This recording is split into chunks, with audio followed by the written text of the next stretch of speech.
કેશોદના જલારામ મંદિર આઈ કેમ્પનું આયોજન કરાયું।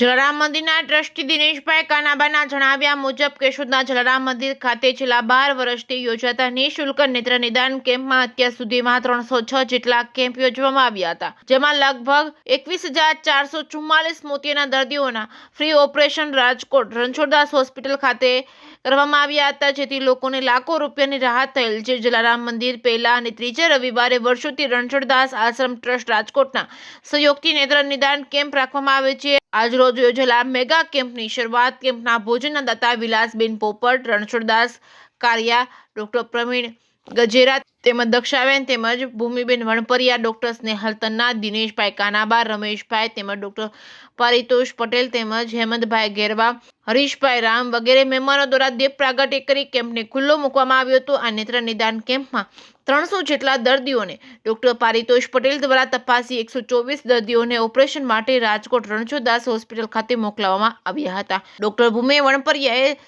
સંધાના દુખાવા, સાયટિકા વગેરેની સારવાર નિઃશુલ્ક આપી હતી। કેશોદના જલારામ મંદિર દ્વારા જલારામ બાપાના આદર્શો સાથે કરવામાં આવતી દરેક સેવાઓ નિઃશુલ્ક કરવામાં આવે છે, તેમજ દરરોજ સાંજનું અન્નક્ષેત્ર પણ ચલાવવામાં આવે છે। ભગવત સિંહ દ્વારા દર્દીઓને માર્ગદર્શન આપવામાં આવ્યું હતું। Reporting by Raju Pandya, Keshod. જય જલારામ। જલારામ મંદિર કેશોદ દ્વારા આઈ કેમ્પનું આયોજન કરવામાં આવેલ છે।